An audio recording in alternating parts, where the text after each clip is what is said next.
Welcome back to 504 Road Trips. In today's video, we're heading south on Interstate 95 through east central Florida, beginning at mile marker 266 in the city of Daytona Beach. Early in this segment, we take exit 265 to make a stop at Buc-ee's Daytona Beach, one of the largest convenience stores in the country.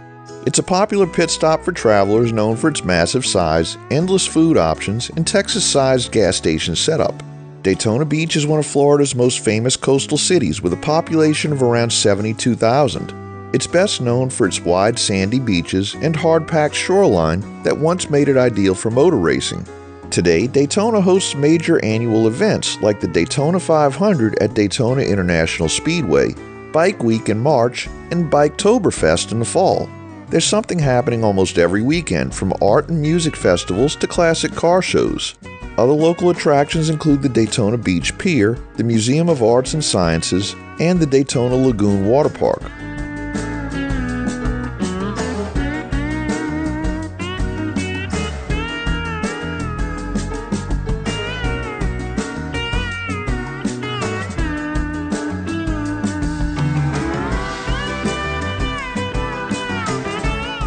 At exit 260, we reach a major interchange. This is where US Highway 92 crosses I-95 and where Interstate 4 ends.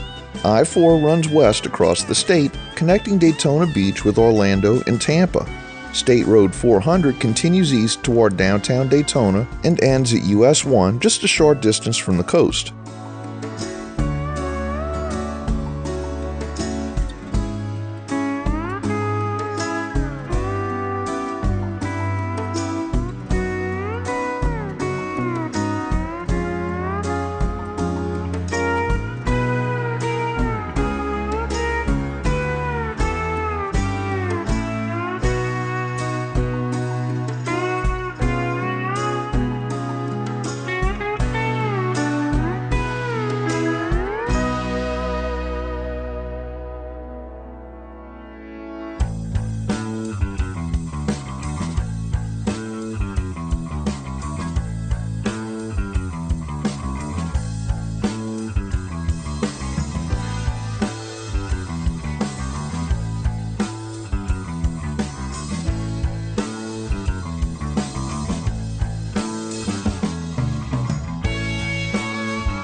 As we leave the Daytona area, we enter the city of Port Orange.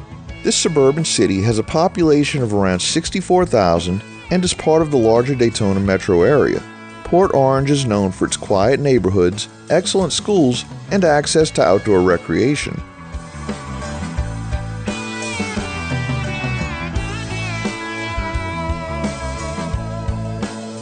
At exit 256, drivers can head east towards the Ponce Inlet Lighthouse, the tallest lighthouse in Florida and a National Historic Landmark. The area around the lighthouse offers beach access, nature trails, and marine science exhibits.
Continuing south, we reach New Smyrna Beach.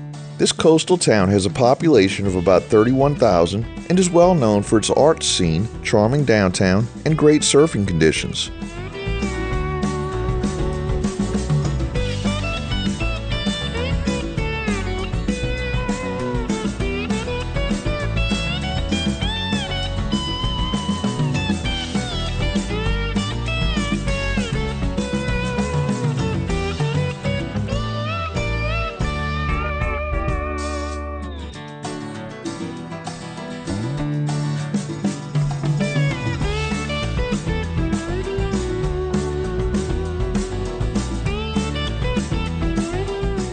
Exit 249 provides access to the Atlantic Center for the Arts, a multidisciplinary artist residency and gallery space. Nearby, the Canaveral National Seashore offers miles of undeveloped beaches and nature preserves, perfect for hiking, bird watching, and exploring the coastal ecosystem.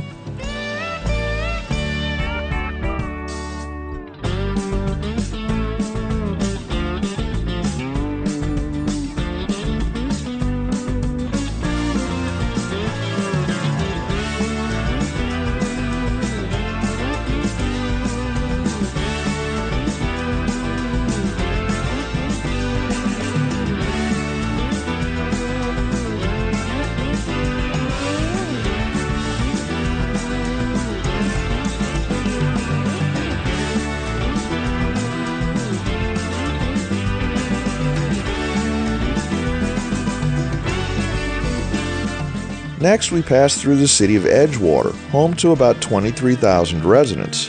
Edgewater sits along the Indian River and is often considered a gateway to outdoor adventure. The city is popular with boaters, fishermen, and nature lovers, thanks to its proximity to the Mosquito Lagoon Aquatic Preserve and the northern edge of the Merritt Island National Wildlife Refuge. Edgewater also has a growing residential community and small-town charm.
As we near mile marker 237, the highway continues through wooded terrain and light development, with signs pointing toward destinations further south along Florida's east coast.